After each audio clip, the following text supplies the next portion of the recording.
views expressed on this program are those of the host, guest, and callers, and are not necessarily those of this station, its management, or other advertisers. You're listening to Transformation Talk Radio.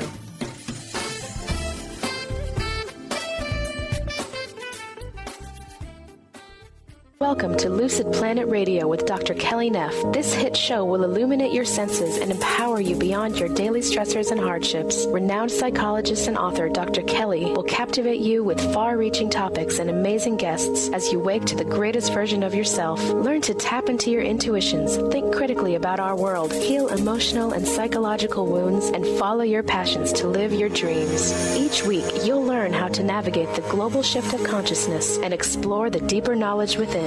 Welcome home. Now here's your host, Dr. Kelly Neff.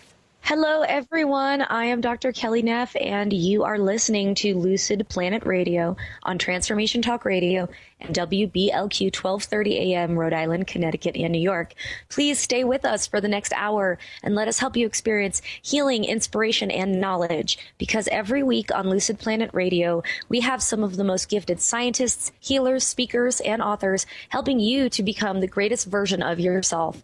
You can find out much more on thelucidplanet.com. Stream all of our podcasts for free on lucidplanetradio.com and iTunes and SoundCloud. And you can also connect with me personally on Facebook and Twitter at The Lucid Planet with Dr. Kelly. I'm super excited to announce that as of this week, we are now streaming live on CRM Digital Talk Radio, which is bringing us to over 11 million homes in the U.S. and globally syndicated in over 100 countries, including 25 stations just in Australia. This is amazing. We're so happy to be able to reach so many of you and connect ourselves. You can visit our website, thelucidplanet.com, to find out how to become an advertising partner and also find out all the ways that you can listen in your area. Wow, very exciting times. And today's show is about a topic that's incredibly important to me personally and professionally as a psychologist and as someone who's battled addiction myself, really understanding the true roots of addiction, how to overcome the pain and the hurt that we've experienced both as children and through being raised in what is in many ways quite a toxic society. And there are many of us out there suffering. Almost everybody that I know in my life has a series of behaviors or has gone through behaviors that could be classified as an addiction.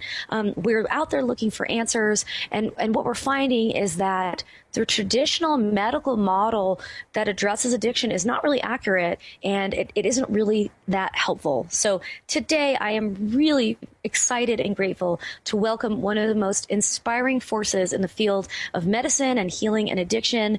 Someone who's had a huge impact on my life is Dr. Gabor Mate.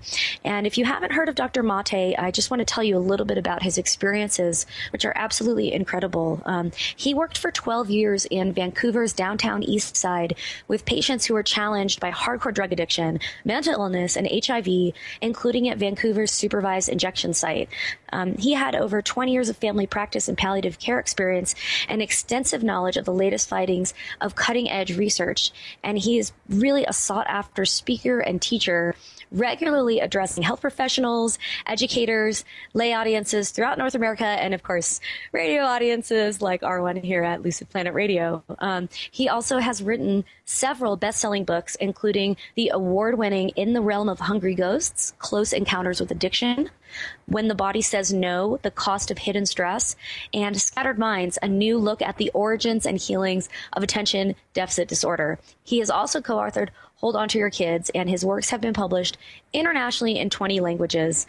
He's also the co-founder of Compassion for Addiction, a new nonprofit that focuses on addiction, an advisor of Drugs Over Dinner, and he has received so many prizes and awards for his unbelievable work, including the Hubert Evans Prize for Literary Nonfiction, an honorary degree in law from the University of Northern British Columbia, an Outstanding Alumnus Award from Simon Fraser University, and the 2012 Martin Luther King Humanitarian Award from Mothers Against Teen Violence. And he is currently an adjunct professor in the Faculty of Criminology at Simon Fraser University. My goodness, you really can't find somebody who's kind of more exciting to interview on this topic than Dr. Mate. So without further ado, let's please welcome Dr. Mate to the show. Welcome. Thank you. Nice to be here. Very nice to have you here. I want to jump right into it. We're taught, and I certainly was taught in my undergraduate classes in psychology, that addiction, it's really more of a genetic condition or a hereditary condition or kind of moral deficiency or moral problem. But throughout your research and your work, you have made an incredibly compelling case that addiction can be traced to really the childhood environment. So what exactly happens in our childhood, Dr. Mate, that can lead us to become addicts? Can I approach the question somewhat sideways first? Please. Let me define addiction as any behavior that a person finds craving for pleasure and relief in, and suffers negative consequences as a result, but continues despite the negative consequences. So pleasure, craving, relief, negative consequences, inability to give it up. Okay? Yes. So let me ask you a question. By that definition, would you acknowledge that you've had an addictive behavior in your life sometime or another? I'm not asking what or when, but have you had, by that definition, Absolutely. an addiction? Okay. And notice I didn't say anything about substances. So it could be to alcohol, heroin, could also be to sex, gambling, shopping, the internet, Yes. whatever, work, So let me ask you this question now, Kelly. So Yes. not what was wrong with the addiction, but what did you get from it? What did you like about it in the short term? What did it do for you? Usually there's this escape. Escape. There's an escape. Escape implies that there's something bad that you're trying to escape from. Yes, exactly. So what was that bad? What were you trying to escape from? Pain, emotional pain? Pain, distress? exactly. Emotional pain, stress. Right, okay. Yes, physical pain. That's right. That's my whole point. The addiction is not the primary problem. The addiction is actually a person's attempt to solve a problem. Your addiction was your attempt, desperate attempt, to solve the problem of pain and emotional stress in your life. Now, those aren't genetic problems. Mm-hmm. That pain and that emotional stress and your difficulty handling stress without soothing it through some addictive behavior all have to do with childhood experience. In other words, the addiction is a person's compensatory mechanism. It's a way they try to deal with more pain than they can handle. And the source of that pain is childhood experience. Now, genetics has nothing to do with that. There may be a genetic predisposition sometimes to addiction, and I would acknowledge that there is, but we know perfectly well now from animal studies and human experience as well that even creatures with those genetic predispositions never become addicted if they're brought up in the right environment. So the most we can say about genes is that genes may be present, but they're turned on and off by the environment. But the decisive factor is not the genes, but what happens to a person. And so my mantra about addiction, as you said, it was an attempt for you to resolve pain. My mantra about addiction is not why the addiction, but why the pain. Right. And to understand the person's pain, you have to look at their lives. Why is it that so many people, maybe this is a philosophical question, it does seem that so many people are in pain in this world? And is it a human race? Are we dysfunctional? Is this just the journey that we have to deal with? Why is it that so many people are suffering and in pain and are seeking an escape? Well, the answer is not that it's not necessarily the human condition. If I can give you a very clear example, I live in Canada, as you know, and you're in the United States. So let's take an example that's common to both our countries. The example of our Aboriginal population. Yes. So if you look at the Aboriginal population and what you call the Native Indians, we call First Nations, they had potentially addictive substances available to them before the Caucasians arrived here. They had tobacco, right? In some places they had peyote. In some places they even had alcoholic spirits. But there was no addiction whatsoever. Now there's an unbelievable problem. Now, if you look at those populations, our so-called Eskimos, the Inuit, they have 10 times the suicide rate of the average Canadian population. The suicide rate amongst North American Indians in the United States is very, very high on many reservations. Children are killing themselves, and there's drug abuse and alcoholism and addictions all over the place. Why? Not because it's in their nature, but because of the historical trauma that they've endured. the trauma of genocidal wars, the trauma of losing their lands, the trauma of the extirpation, very deliberate blotting out of their culture, the destruction of their family lives. And then in Canada, and also in some places in the United States, for about 100 years in my country, children were abducted from their families, taken to these government or church-sponsored residential schools, where they were abused physically and sexually and emotionally. And that's why they're so addicted now. So it's got nothing to do with their natural state or their natural condition. So what I'm saying is that addiction is always an outcome of trauma. There are degrees of trauma, and we know statistically, and we know from the scientific studies, that the more trauma there is, the greater the risk of addiction. So addictions really are a normal response to an abnormal situation. Normal response in the sense that people will naturally seek to relieve their pain. Yes. Yes. And so the question is, now if you're asking why are so many people in pain in our society, is because for the conditions that call for a healthy life, for healthy relationships, for healthy parenting, for healthy childhoods are less and less available in our culture. And hence, so when you're looking at the obesity epidemic, it's not a question of junk foods. I mean, that's a part of it. But junk foods relieve stress. They release feel-good hormones in the brain. Why do people need that? Because they're so stressed. So we don't have an obesity epidemic. We have a stress epidemic. And if you look at this, I completely agree. Dr. Mate, I'm going to jump in because our sponsors are going to come in and go to break right now. Okay, good. But I mean, that absolutely is a normal addiction is a normal response to a normal situation. I love that. And when we come back, Dr. Mate and I are going to talk much more about this. So stay tuned, and we'll see you in a couple of minutes.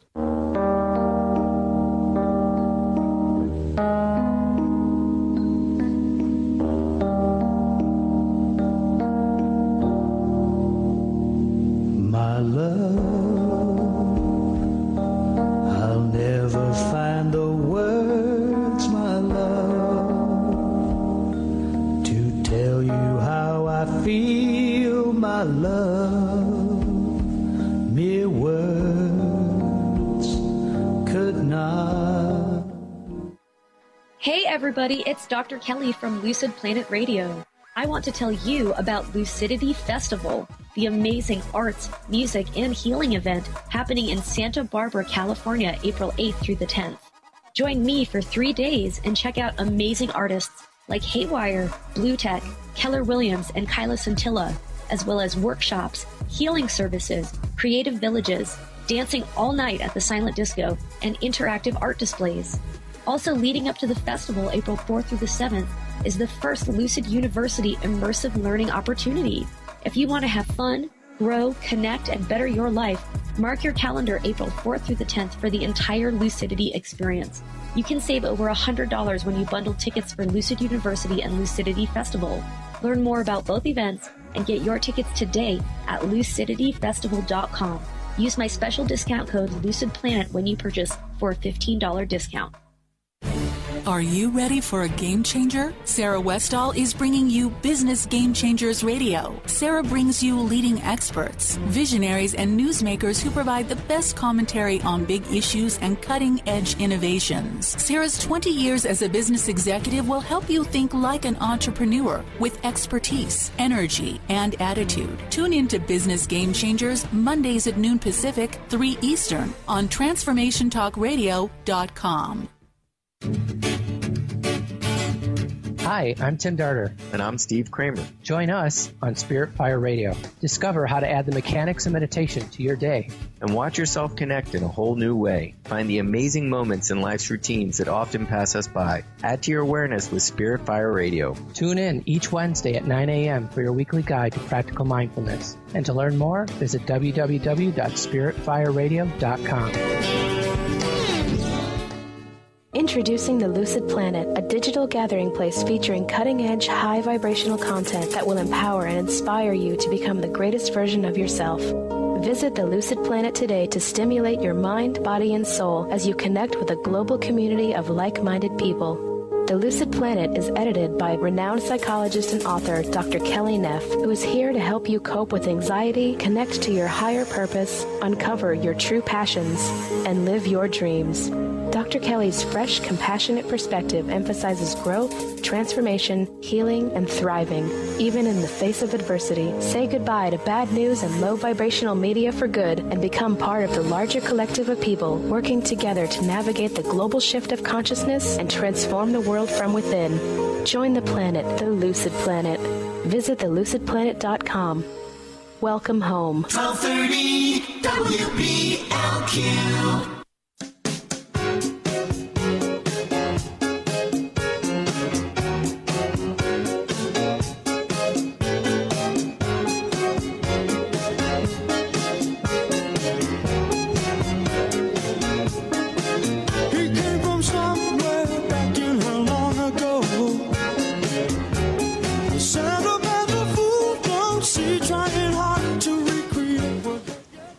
We are back on Lucid Planet Radio with Dr. Kelly, and my guest today is Dr. Gabor Mate, who is talking with us about addiction and adjustment and pain and how we cope. And before we continue, Dr. Mate, I just want to make sure that everyone knows how to contact you to find more about your books and your research and your speaking engagements, etc. Sure. Well, thank you. Actually, the titles of my books that you gave were the Canadian subtitles. In the States, they're somewhat different, but that's all right. All that information is at my website, www.drgabormate, that's DRGABORMATE.com. And lots of YouTube videos of my lectures have been posted. You can see them at my website or just on YouTube, articles that I've written, chapters of my books, and it's all freely available at my website. There's some really great information out there, and I encourage everybody who's interested in this to definitely visit drgabormate.com and check this out further. Really great stuff.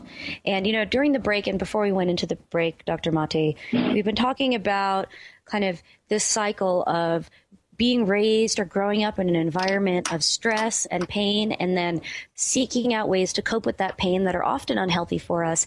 And then often that pain gets passed on. If your parents are stressed and upset, then there's a good chance the child will grow up kind of being imprinted with that. Would you agree?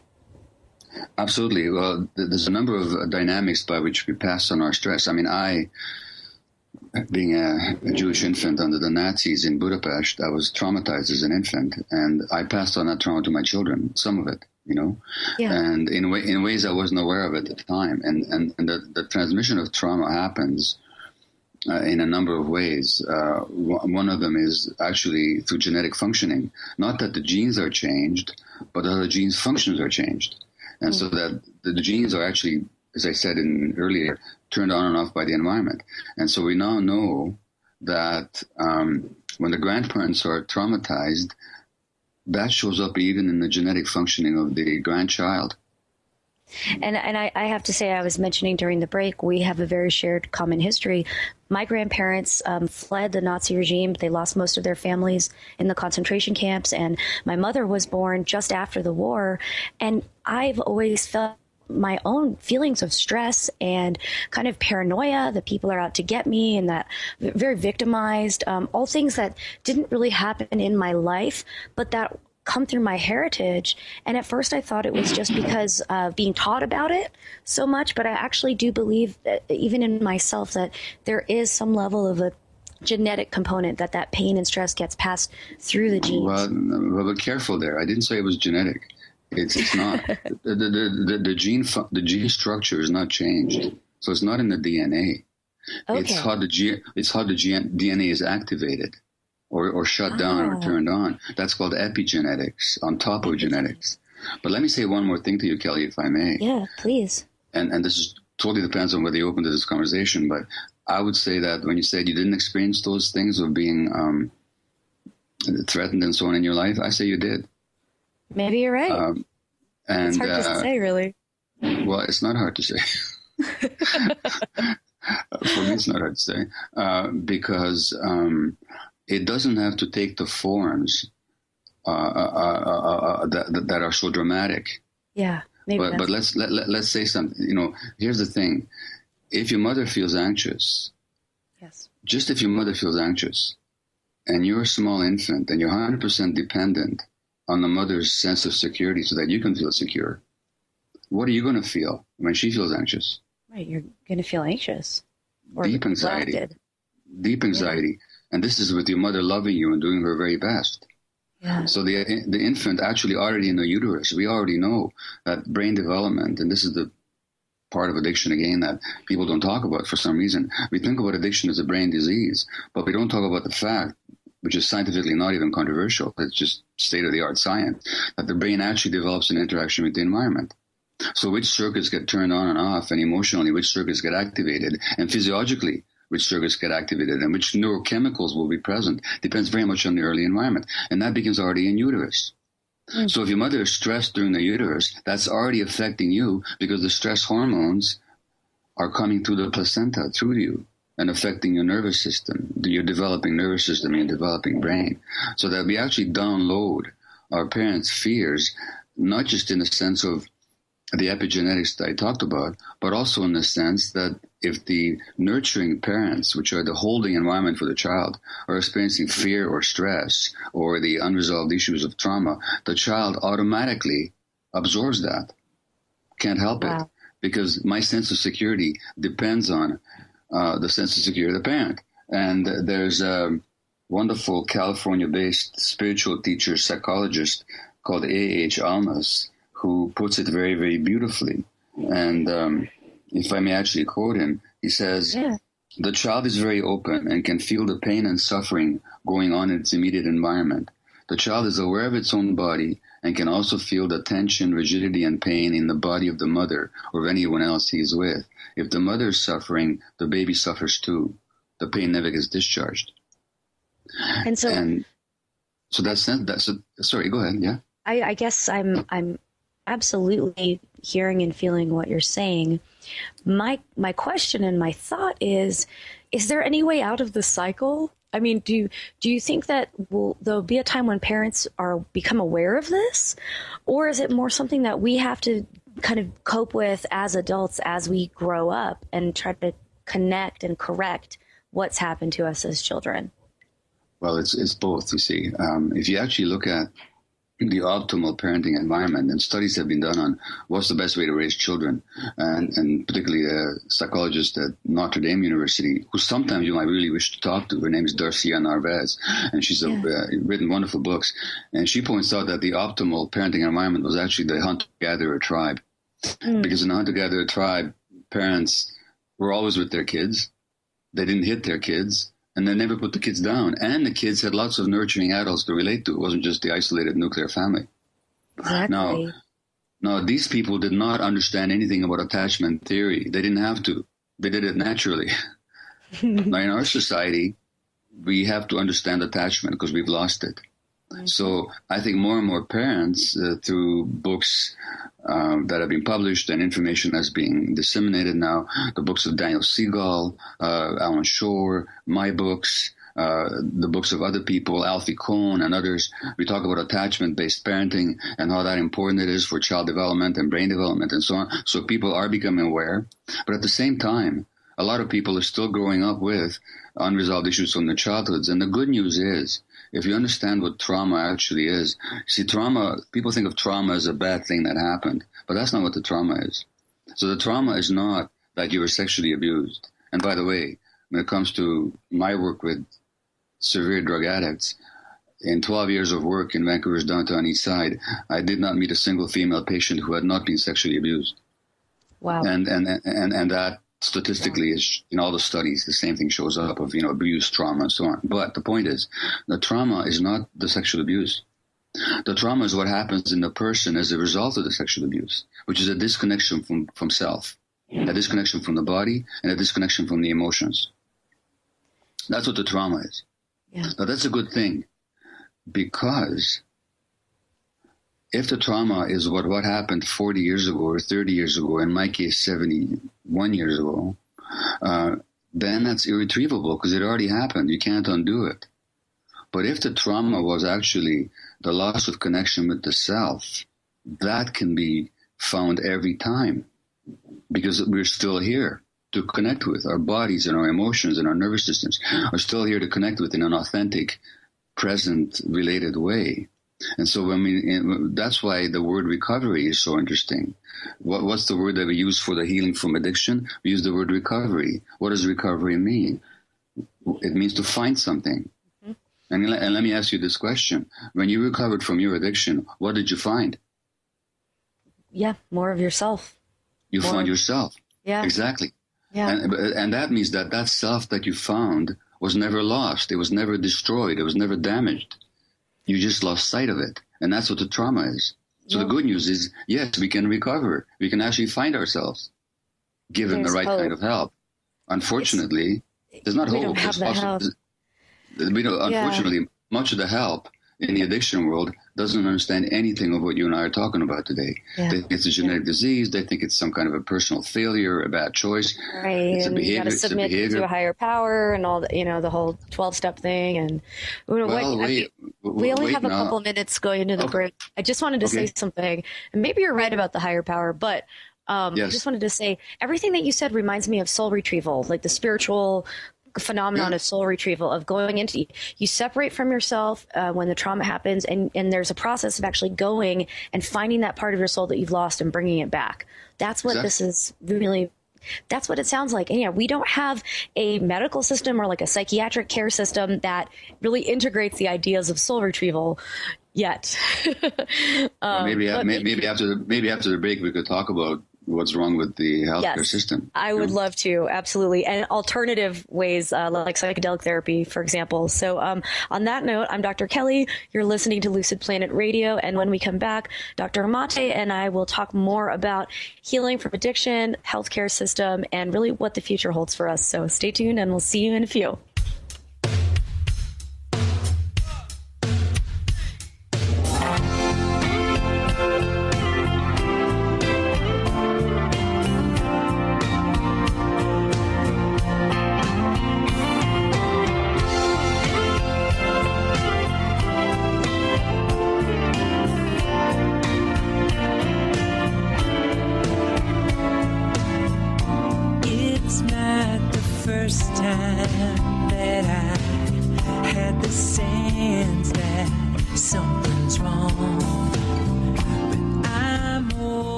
Co-hosts one of today's most popular psychic shows, Angels and Answers, with Artie Hoffman, as she communicates healing messages from the spirit world. These messages can be astounding, enlightening, and life-changing. Born with the God-given talent of inner guidance and the amazing ability to heal, Sky has healed thousands of people. Schedule a reading with Sky now. Call 908-500-1474 and visit skyofangels.com.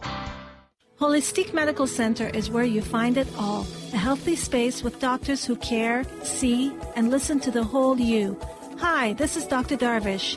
If you have not found an answer to your chronic symptoms, you will find answers here at Holistic Medical Center. Our doctors find the root cause of your symptoms and guide your body towards healing naturally. We transform lives from within. Visit drdarvish.com or call 425-451-0404. Almost everyone at some time in their lives ask themselves, what am I? Most of our questions are ego-generated and simply don't address the problem of our false self. It's time to relax your ego and embody your soul. Dr. Dan Cohen, neurologist, inventor, and author, has created tools to awaken, a new way to transform from who you thought you were into what you truly are. Visit toolstoawaken.com today. Introducing the Lucid Planet, a digital gathering place featuring cutting-edge, high-vibrational content that will empower and inspire you to become the greatest version of yourself. Visit the Lucid Planet today to stimulate your mind, body, and soul as you connect with a global community of like-minded people. The Lucid Planet is edited by renowned psychologist and author Dr. Kelly Neff, who is here to help you cope with anxiety, connect to your higher purpose, uncover your true passions, and live your dreams. Dr. Kelly's fresh, compassionate perspective emphasizes growth, transformation, healing, and thriving. even in the face of adversity. Say goodbye to bad news and low vibrational media for good and become part of the larger collective of people working together to navigate the global shift of consciousness and transform the world from within. Join the planet, the Lucid Planet. Visit thelucidplanet.com. Welcome home. Chris Stanis is a spiritual leader and healer and teaches a course on how you can transform your life through a meditation and healing system that will manifest your spirit's dreams. She manifested the Women of Wisdom Conference, the Women of Wisdom book, and this radio show. And she can show you how to change your life too. Are you ready? Visit the website and contact her at voicesofwomentoday.com. That's voicesofwomentoday.com. Artie Hoffman is the hottest psychic with the warmest heart and the host of the hit show Angels and Answers. A renowned psychic, medium, spiritual life coach, and an entertaining motivational speaker, Artie has helped over 15,000 people with his amazing intuitive gifts, his passion, and his humor. Call 877-ANGEL-02 to schedule a personal reading or to have your own psychic Artie party. That's 877-ANGEL-02. And visit artiehoffman.com and Angels and Answers on Facebook.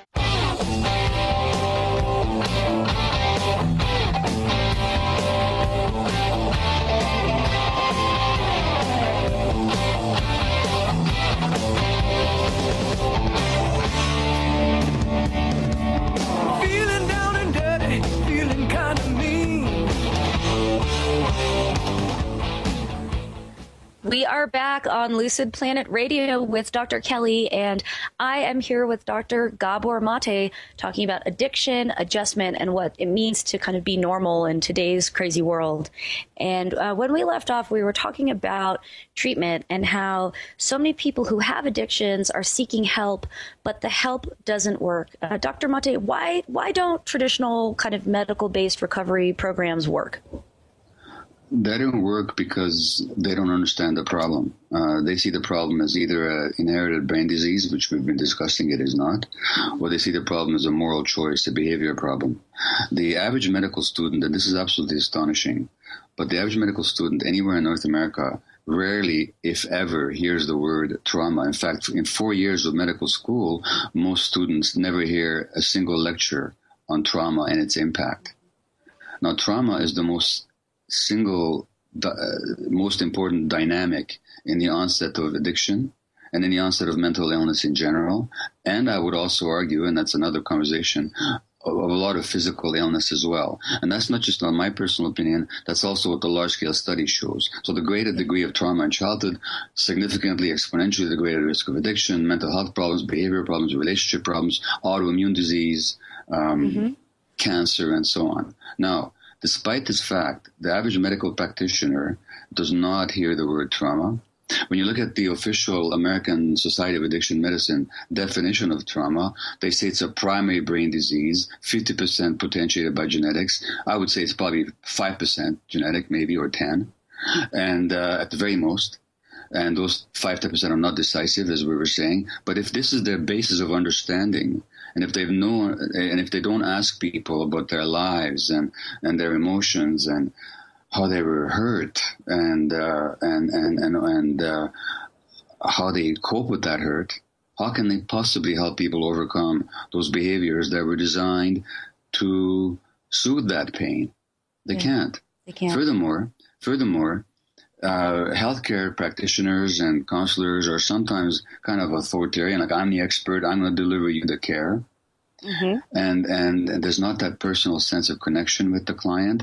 That re-traumatizes the client because in the first place, they suffered because of what happened in their relationships with their early caregivers. Now their caregivers as an adult don't connect with them emotionally. Guess what? That trauma gets triggered again. And then there's coercive practices and techniques forcing people. Like take the 12-step, for example, which I think have a lot to offer personally if people enter it freely by choice and consciously.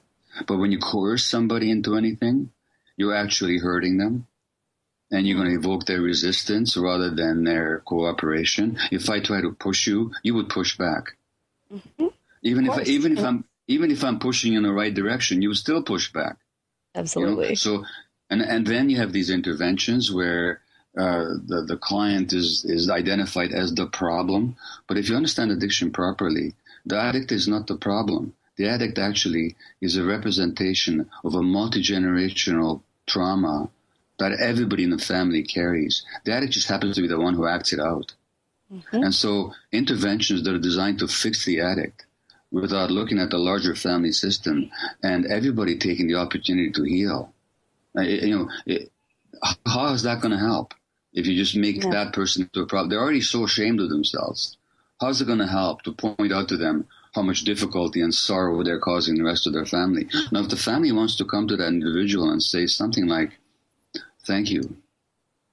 Mm-hmm. Thank you for showing us how much suffering there's been in our family.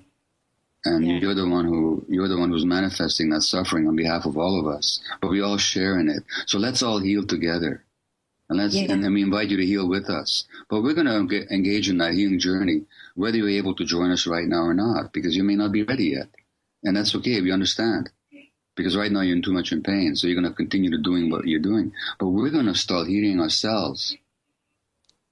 Well, imagine that kind of intervention. Yeah. But that's not what happens. That's not what happens. And yet, so many of us know somebody who is struggling with addiction or who has battled addiction, and we want to help. But sometimes, the way that we help and the way that practitioners help makes it worse. Do you have any advice for people on how to help in a way that is constructive? I think what you said was really great. Well, first of all, you must approach, and I have a chapter on this on my book on addiction in the realm of Holy Ghost.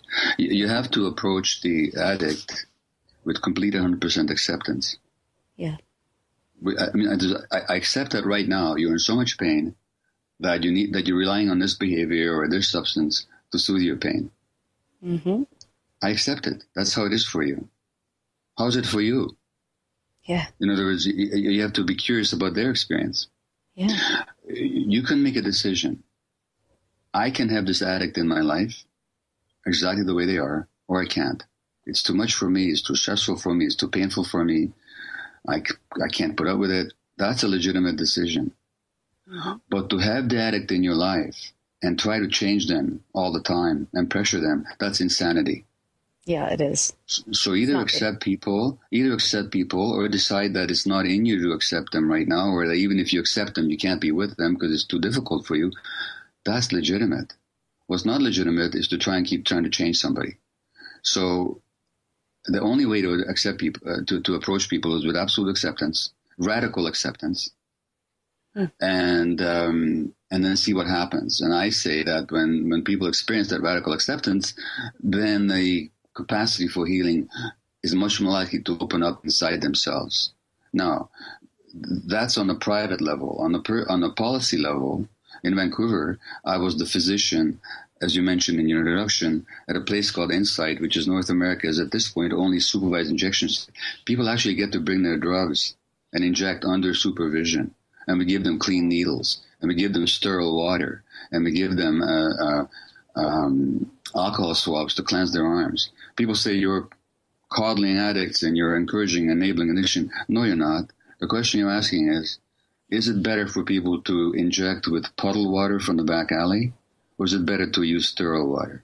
Is it better to share needles and transmit or receive HIV or hepatitis C, or is it better to get a clean needle? That's the question. Is it better to get resuscitated if you overdose, or should we let you die? These are the questions. And to me, it's not even an issue. That's called harm reduction. Yeah. And harm reduction is not the answer to addiction, but it's a step in the right direction because it accepts people exactly where they are. And then once people feel accepted, then they're much more open to a conversation about where to go next. I think that harm reduction in drugs is one of the biggest issues too.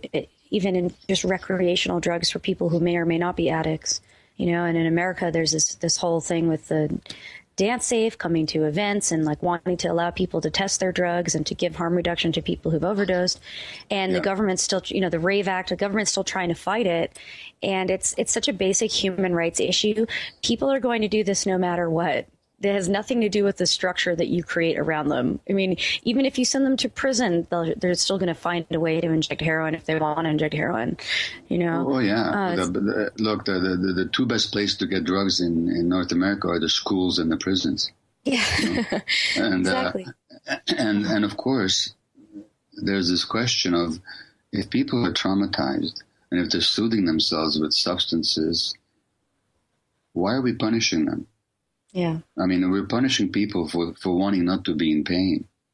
That's what we're doing. Now, if they do it with alcohol or cigarettes and they kill themselves, and alcohol and cigarettes are far more damaging.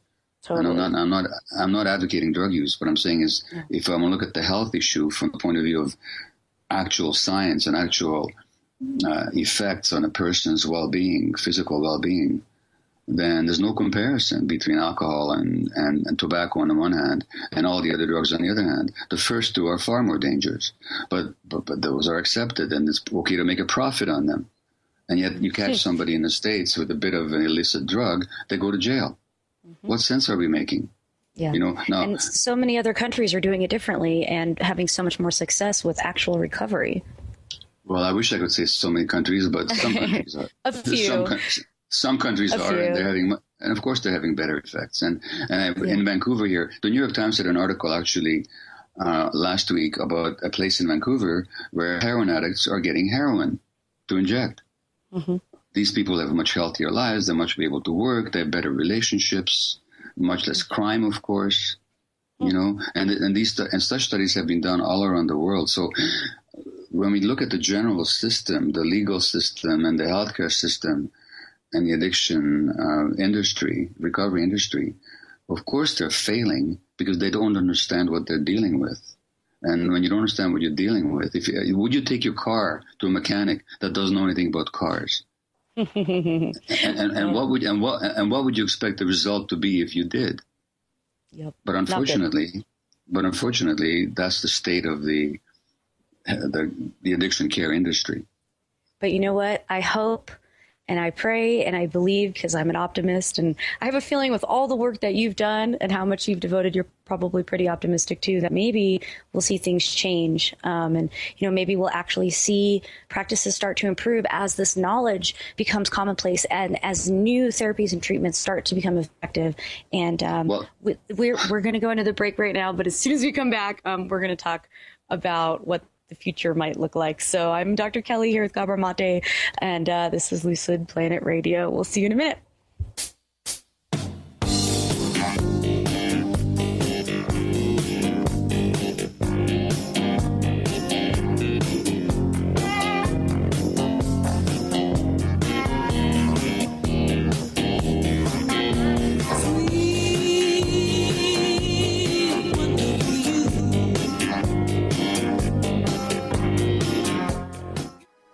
Hey everybody, it's Dr. Kelly from Lucid Planet Radio.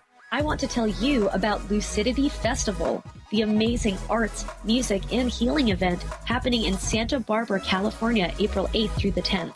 Join me for 3 days and check out amazing artists like Haywire, Blue Tech, Keller Williams, and Kyla Scintilla, as well as workshops, healing services, creative villages, dancing all night at the Silent Disco, and interactive art displays. Also leading up to the festival, April 4th through the 7th, is the first Lucid University immersive learning opportunity. If you want to have fun, grow, connect, and better your life, mark your calendar April 4th through the 10th for the entire Lucidity experience. You can save over $100 when you bundle tickets for Lucid University and Lucidity Festival. Learn more about both events and get your tickets today at lucidityfestival.com. Use my special discount code LucidPlanet when you purchase for a $15 discount.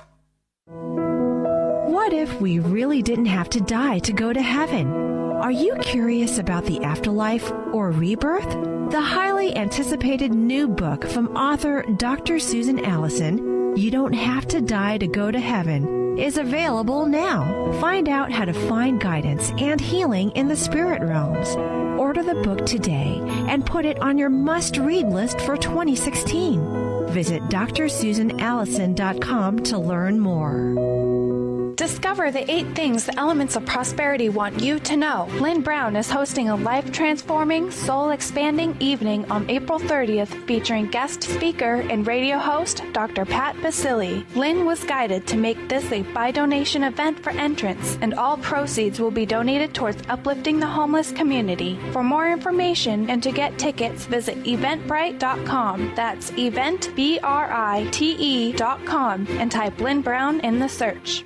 Introducing the Lucid Planet, a digital gathering place featuring cutting-edge, high-vibrational content that will empower and inspire you to become the greatest version of yourself. Visit the Lucid Planet today to stimulate your mind, body, and soul as you connect with a global community of like-minded people.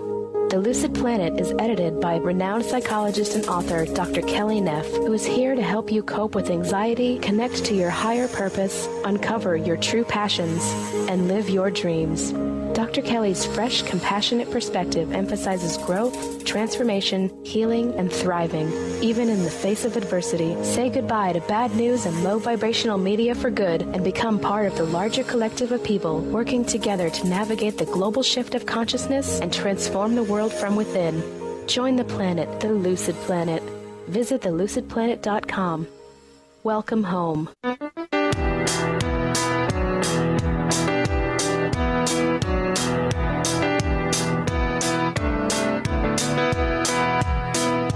Just as I thought it was going all right, I found out I'm wrong when I thought I was right. It's always the same, it's just a shame, that's all. I could say day and you'd say night. Welcome back to Lucid Planet Radio with Dr. Kelly. I am here with Dr. Gabor Mate, and we've been talking about healing addiction, adjustment, and kind of where the medical system is and possibly where it's going. Dr. Mate, thank you again for joining us. It's been wonderful to have you on, and I look forward to having you on again in the future to talk more about all of these fascinating topics. I guess my question is, where we left off from the break, I was saying that I feel optimistic that maybe things are getting better. How do you feel about this? Are there opportunities for treatment and actual true healing and recovery that are emerging? Well, what is happening is that the information about trauma, childhood development, attachment, and the disruptions of attachment, and how that affects human psychology and human behavior, it's getting more and more well known. So there's a very well-known set of studies called the Adverse Childhood Experience Studies, the ACE studies, done in California, and these are the studies that show that on a large population that the more trauma, the more adversity there is, the greater risk of addiction and all kinds of other problems as well. And there's increasing information out there and increasing awareness of this kind of information on the part of the general public and many professionals, although it's very slow to penetrate the medical field, which is a very conservative, hidebound institution, you might say. But I'm optimistic that I know in terms of the reception my work has received, when I look at, say, book rankings on Amazon.com, my book is always in the very 2 or 3 or 4 of books on substance abuse, almost always. Now, I don't mean to boast when I say that. I just mean to say that the reception for these kind of ideas is getting broader and broader and broader. Why? Because people are recognizing that the system just isn't working. So I am optimistic that the information is going to spread. However, I'm not optimistic that that's going to transform health practice very, very quickly, because there's all kinds of institutional dynamics that keeps organizations and universities and individuals in the system doing what they've always done. It's what they know how to do. So, yes, I'm optimistic in the long term. In the short term, I think we're in for a very difficult haul. And it's been difficult, I guess, is where I'm getting to. It's already been difficult for a lot of people, but now for the first time, and maybe we can thank technology and the internet for all the bad that it does. At least people are now able to empower themselves to seek out those alternatives, and to seek out alternative ways of doing things and alternative models of care. You know, Yes. like people actually can go online and they can research this. It doesn't mean everything they read online is true, obviously, but they can go online and they can read other people's stories and other people's accounts. And, you know, they really, I guess what I'm saying is what I see and what I've experienced in my life too. And the people close to me who've been sick from all different kinds of illnesses and diseases and chronic conditions is it's really up to you to get out there and to find the information that you need. Absolutely. And by the way, as I said earlier, and in my book, When the Body Says No, I talk about this, and that's perhaps another conversation that we could have, is that the same case that I make for addiction as being rooted in childhood adversity can also be made with equal scientific proof for chronic illnesses like autoimmune diseases, rheumatoid arthritis, multiple sclerosis, ALS, and a whole range of other conditions. So that it's just so important, A, to get childhood right, to get parents and schools to understand what children need in their healthy development, and to help adults who've been diagnosed with this, that, or the other to actually see that if they can heal their trauma, reconnect with themselves, there's all kinds of healing that's possible from all kinds of conditions that otherwise are pretty debilitating. I'm not saying there's a panacea or there's a super cure for everybody, but I'm saying there's a lot more healing possible for human beings than Western medicine, the medicine that I've been trained in, actually acknowledges. Do you recommend that people pursue kind of like Eastern therapies or alternative therapies, energetic work, or kind of acupuncture, or things that work with qi, that kind of stuff? I think that there's tremendous wisdom in these alternative modalities. People have to work with what they're comfortable with, you know, and some people are just not comfortable going to those places, you know, those modalities, and they shouldn't force themselves either. But in terms of understanding the unity of mind and body and the energetic impact of emotions and traumatic experiences, in having a holistic approach, in releasing blockages in the body, when you get modalities like Qigong and yoga and Eastern or traditional native healing practices, or more modern modalities like EMDR for trauma or emotional freedom technique, or any number of newer healing modalities that are body-based and reconnect people. I recommend them, you know, and then people can, whatever degree of Western treatment they want to accept or just select, well, that's fine as well, you know. In other words, all I'm saying is that we need to be much more open-minded and not think that the Western medical approach has got all the answers, because they don't. We don't. No. We have some incredible insights, some tremendous things that we can do, magical techniques, you might say. But for the most part, for chronic conditions like addiction, for chronic conditions like autoimmune diseases and so on, we're very, very poor at providing answers. Yeah, I've had several guests on the show to speak to this very topic, kind of about how we don't understand autoimmune disease, or why we really don't understand, you know, where it comes from. Well, I hate to tell you, but I do. And we can talk about that sometime. Oh yeah, sure. I would love to talk about that. We only have like 2 minutes left today, sadly, or 1 minute left. No, some other time. Some other time, perhaps. Some other time, yeah, for sure. Yeah, for sure. I'd love to. Well, I mean, it's been wonderful to have you on the show, Dr. Mate, and you really inspired me. I feel, I think sometimes it's the people who've been through the most. Like, you've been through so much work and so much training in these modalities to kind of understand the flaws in them and the ways in which, like, we need more. And, you know, I feel a little bit of a parallel between that and my training in psychology and academic psychology and stuff, and then kind of realizing that actually a lot of the answers I was looking for weren't there. But that's how we grow and how we evolve and how knowledge expands. And it can be a very difficult process, but it's an incredibly important process. And I'm very grateful. Well, yes. And I think probably you, like myself, with that training that we received, for which I'm very grateful for, at least we learned to ask the right questions. Yeah, you know, that's true. Even if we don't find the answers within the narrow perimeters of our training, we certainly are more adept at looking for the right answers. And it's a question of being open. That's what I'm saying to individuals and the institutions. Just be open to other kinds of information and newer ways of looking at things, because the old ways they're very limited and very powerless, really. They're not going to help us heal the way that we really need to heal, which is on kind of a deeper soul level. And so that being said, that's a great take-home message for the show. Keep an open mind. I want to thank Dr. Gabor Mate for coming on the show and for sharing such great information. And I want to thank everybody for tuning in to Lucid Planet Radio with Dr. Kelly this week. You can join me every Wednesday at 5 o'clock Eastern, 4 o'clock Central, 3 o'clock Mountain, and 2 p.m. Pacific on WBLQ and Transformation Talk Radio. You can find out more at thelucidplanet.com. Find me on Facebook and Twitter, and also download all of our podcasts for free. Next week, you will please tune in. I'm going to be talking to Mitch Schultz, who is a filmmaker, and he's a director of the film DMT, the Spirit Molecule, based on Dr. Rick Strassman's book. And we're going to be talking about rewriting humanity's narrative and cultural mythos to reflect who we truly are, not who we think we are. So it's going to be a really interesting show. Light and love, and I will see you all next week. Take care. Bye. You've been listening to the hit show, Lucid Planet Radio, with renowned psychologist and author, Dr. Kelly Neff. Tune in each week as we illuminate your senses and empower you beyond your daily stressors and hardships.